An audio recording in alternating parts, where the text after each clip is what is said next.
Alors, je m'appelle Pascale Lensgens et je suis coordinatrice de projet à la Fédération Wallonne des institutions pour toxicomanes. C'est une fédération qui rassemble des services qui travaillent avec des personnes usagères de substances psychotropes ou avec des comportements d'addiction et qui travaille en Wallonie, donc qui est une partie de la Belgique, en fait, francophone. Mon travail est essentiellement au niveau de la fédération. Il est double. Il est à la fois le soutien à nos membres dans toutes les demandes qu'ils ont d'aide par rapport à des situations qu'ils ont au niveau des directions et des équipes par rapport au pouvoir public ou par rapport au mode de subventionnement ou à toutes questions qui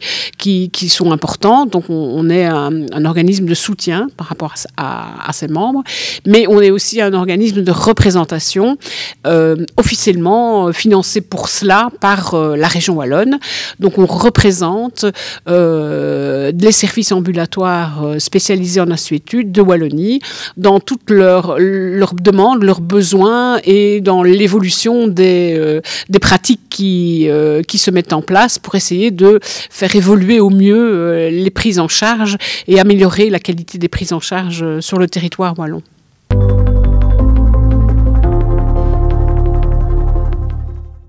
Oui. Alors, la thématique que j'ai eu le plaisir d'animer avec mon collègue de la FEDA Bruxelles, qui était Stéphane, c'est parler de consommation personnelle ou pas. Point d'interrogation. C'est un colloque qu'on prépare depuis plusieurs mois entre les différentes fédérations francophones et c'est un sujet qui effectivement nous mobilisait particulièrement Stéphane et moi, donc pour la région francophone de la Belgique, pour diverses raisons et qui a suscité aussi effectivement l'intérêt des autres fédérations en disant oui, il y a vraiment quelque chose là qui est important dans la thématique parler de consommation personnelle ou pas. Avec évidemment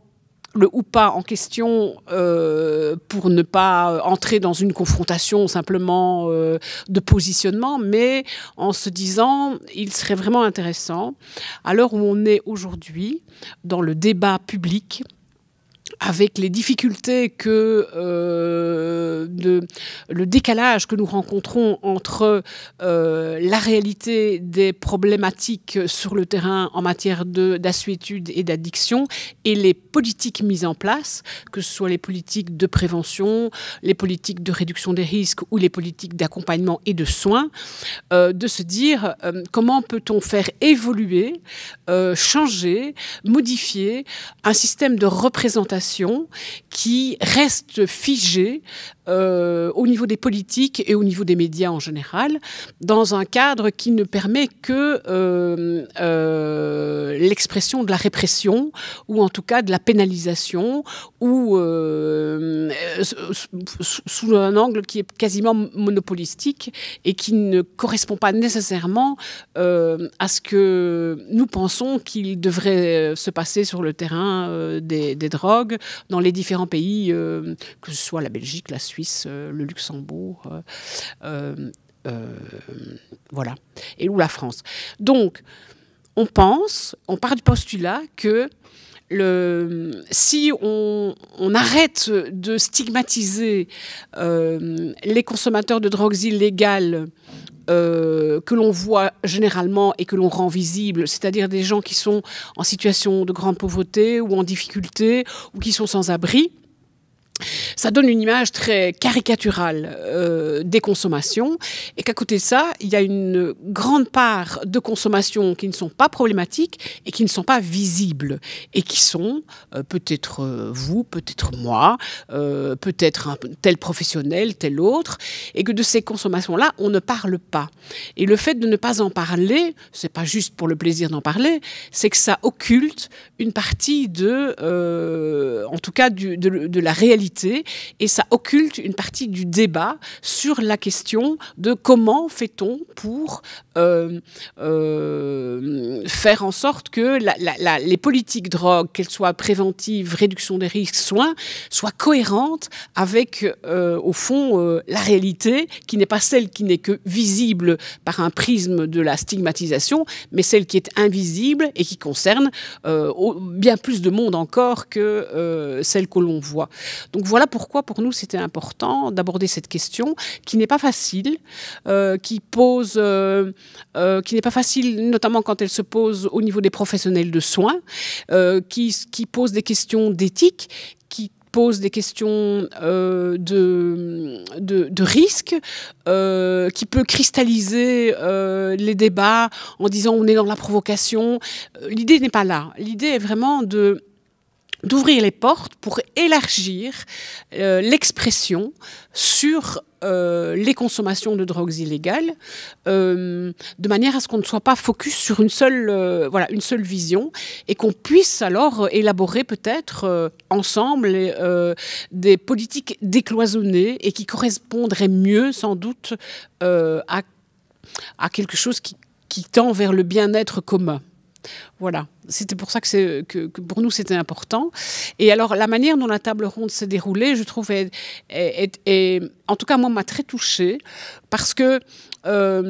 j'ai participé à la préparation de cette table ronde, donc en visioconférence. On était en petit groupe avec des personnes qui ont chacune une manière et une vision d'aborder la question.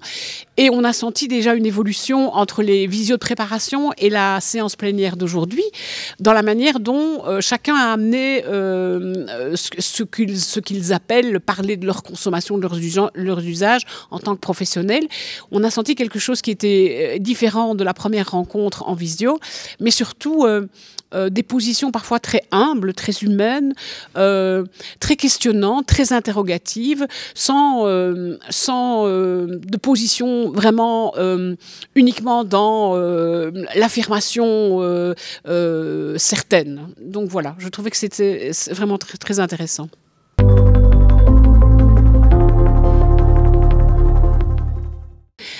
Alors, la démarche de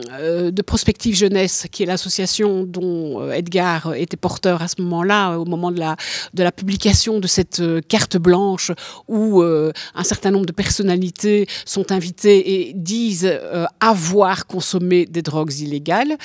est une démarche intéressante parce qu'elle va dans le même sens que l'idée du dévoilement individuel de professionnels. Et là, on est sur le plan collectif. Et c'est vraiment important aussi que dans la manière dont on aborde la question des drogues en société, on puisse avoir à la fois une démarche individuelle et des démarches collectives. Et là, c'était vraiment intéressant d'avoir ce débat collectif qui puisse être mis sur la place publique. Nous, en tant que fédération, on l'a relayé. Donc, on l'a relayé auprès de nos partenaires habituels. Pour le moment, on en parlait avec Edgar, on n'a pas été plus loin, mais c'est quelque chose qui va cheminer.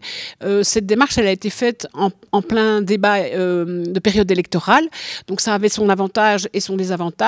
Et le désavantage, c'est qu'il a vite été mis de côté parce qu'il y avait d'autres thématiques importantes. Mais néanmoins, je pense que c'est quelque chose qu'il faut conserver à l'esprit, que si l'on veut que les représentations sur les consommations et les usages de drogue puissent évoluer, se transformer et être mieux en cohérence avec la réalité, il faudra à la fois combiner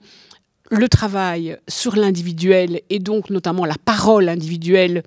des professionnels, de leur consommation, donc celle qui n'est pas des invisibles au fond, mais il faudra également travailler à une démarche collective qui à ce moment-là peut induire et